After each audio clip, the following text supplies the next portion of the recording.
Ia sangat suka meminta maaf dan memberi maaf. Kejahatan orang dibalas kebaikan, suatu perbuatan yang luar biasa. Sallallahu ala Muhammad, sallallahu alaihi wasallam, sallallahu ala Muhammad, sallallahu alaihi wasallam. Wal insya illa liya'budun ma uridu minhum min rizqi wa ma uridu an yut'imun. Sadaqallahul azim.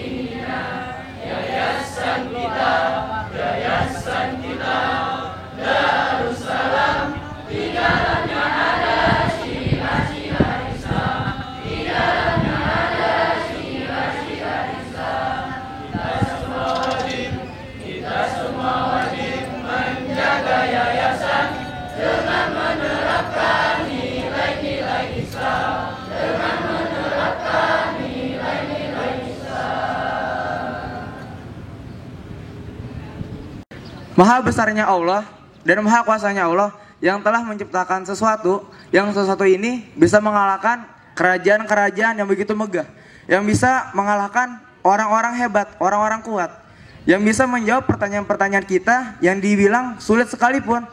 Apakah sesuatu itu? Yaitu adalah waktu. Kenapa? Kerajaan-kerajaan yang megah, contohnya kerajaan Nabi Sulaiman, kerajaan Majapahit, itu semua ketika masanya berdiri megah, seolah tidak ada yang bisa meruntuhkannya. Tetapi seiring berjalannya waktu, ketika waktu masa runtuhnya telah tiba, maka kerajaan itu akan runtuh oleh waktu, ataupun dengan orang-orang kuat, orang-orang kuat yang hebat, yang seperti tidak bisa ada yang mengalahkannya, seperti Umar bin Khattab, Khalid bin Walid. Mereka juga akan kalah oleh waktu, yaitu ketika waktu ajalnya telah tiba. Begitupun dengan pertanyaan-pertanyaan kita yang saat ini kita punya pertanyaan yang belum tahu jawabannya, mungkin esok lusa atau beberapa bulan atau beberapa tahun ke depan kita bakalan tahu jawabannya, dan itu akan dijawab oleh waktu.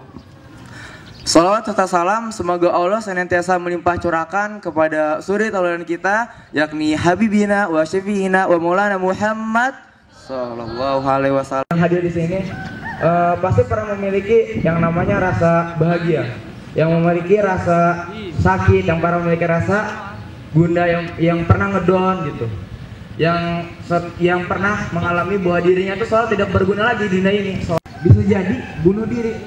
Banyak di Jepang orang-orang sukses itu ketika dia terus menerus sukses, kemudian di satu masa dia gagal, hanya sekali gagalnya malas melakukan hal tersebut. Tapi enggak bagi kita adalah umat Islam, kita memiliki prinsip, kita seharusnya enggak seperti itu. Kalau misalkan kita ngedon, pastilah, karena kita manusia, sudah sifat alamiahnya manusia memiliki rasa ngedon, rasa sedih.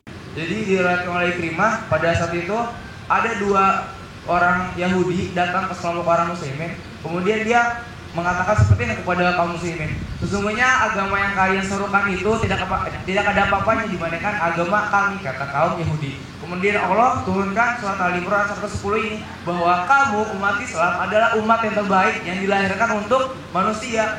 Tuh. Jadi ketika kita merasa ngedon, ketika kita merasa sudah nggak ada artinya lagi di dunia ini, ketika kita merasa gagal dengan berbagai macam kekurangan yang kita punyai, Allah sudah berfirman bahwa kita semua ini umat Islam adalah umat terbaik yang dilahirkan untuk manusia.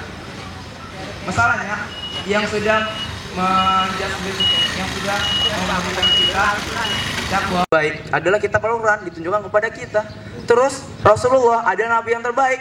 Ketika nanti di umur akhir nanti, ketika semuanya itu tertunduk, semuanya itu merasa bersalah karena Allah sedang murka, tidak ada yang berani minta syafaat, tidak berani ada yang berkata sedikit pun kecuali Nabi Muhammad. Nabi Muhammad akan meminta syafaatnya untuk kita sebagai umatnya yang senantiasa bersalawat kepadanya. Terus juga umat Islam adalah umat yang terbaik. Kenapa? Karena umat Islam nanti ketika di yaumul akhir nanti yang mendapatkan telaga Al-Kautsar, yang ketika kita telah meminumnya, kita nggak bakal pernah rasain yang namanya haus. Tuh, dari semuanya yang Allah telah tutupkan kepada kita adalah semuanya yang terbaik, mulai dari kitabnya, dari umatnya, dari nabinya. Terus kita masih merasa ngedon, kita masih ngerasa ya bermalas-malasan untuk melakukan hal kebaikan. Ingat, di dalam diri kita ini mempunyai sesuatu yang sangat berarti, yaitu adalah ruh, adalah hati nurani. Itu adalah akal, pikiran yang membedakan kita sama hewan. Itu yang satu yang berharga. Abdina dan kepadanya waktu dan tempat kami sediakan. Kan membutuhkan Allah, jadi kita dengan cara berdoa itulah kita jadi punya segalanya buat dijadikan senjata untuk kita.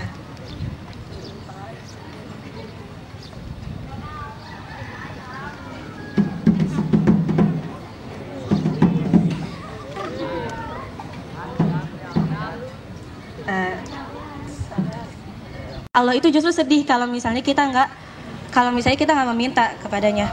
Allah itu mencari hamba-hambanya, kemana kata Allah itu, kemana hamba-hambaku, apakah mereka merasa cukup tanpa aku gitu. Nih, penulis mencurahkan kesedihannya dengan cara menulis. Dia nulisin apapun yang dia rasain ke dalam bentuk tulisan. Dancer, penari. Nah, penari itu dia mencurahkan kegundahannya dengan cara menari. Dia terus menari sampai dia lupa apa yang dia rasain itu. Tapi ingat, semua itu belum cukup. Terkadang semua itu belum cukup. Kita masih membutuhkan telinga untuk. Terus yang kedua, doa orang yang mendoakan saudaranya secara diam-diam. Dalam hadis juga Rasulullah Shallallahu Alaihi Wasallam bersabda,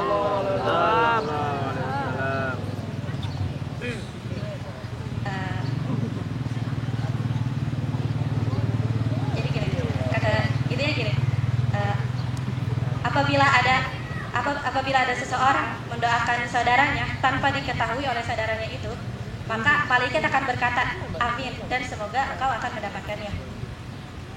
Hadis riwayat Bukhari Muslim.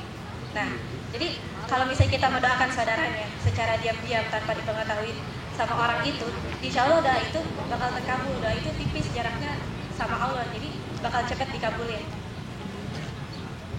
Contoh gampangnya gini aja. Kalau misalnya kita suka sama seseorang, jangan ditembak termati. Ketika kita sakit, kadang-kadang kita tidak pernah sabar untuk senantiasa menerima segala ketetapan keputusan. Tentu Allah nanti akan berikan tentang untuk kita bisa meredam dengan hawa nafsu. Ammaratun bisu, inna nafsala ammaratun bisu. Bahwa memang hawa nafsu ini mengarahkan kepada kita hal-hal yang tidak baik.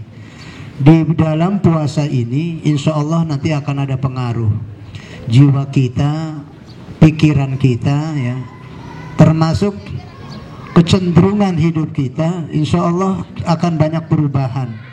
Pengaruh puasa ini akan mempengaruhi ruhaniah kita itu semakin mudah diajak kebaikan. Di antaranya adalah mereka tidak pernah merasa puas dalam hidupnya.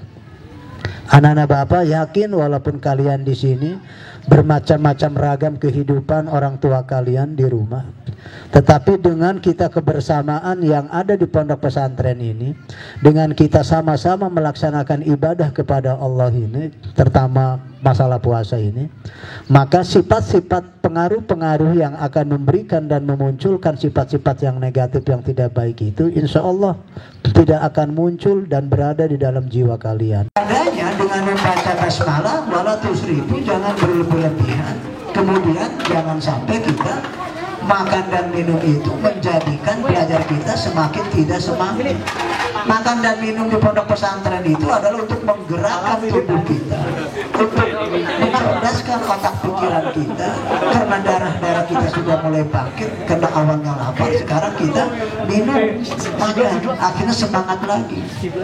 Makanya tidak seperti kayak orang kolak, habis kolak kue, habis kue apalagi makanan lagi yang kemejanya banyak, karena memang seperti itu cara berpikir orang-orang kampung yang banyak hartanya, kadang-kadang berpuasa itu seperti itu, yang pada akhirnya mereka setelah makan mereka istirahat, tidur, tidak sholat biasa.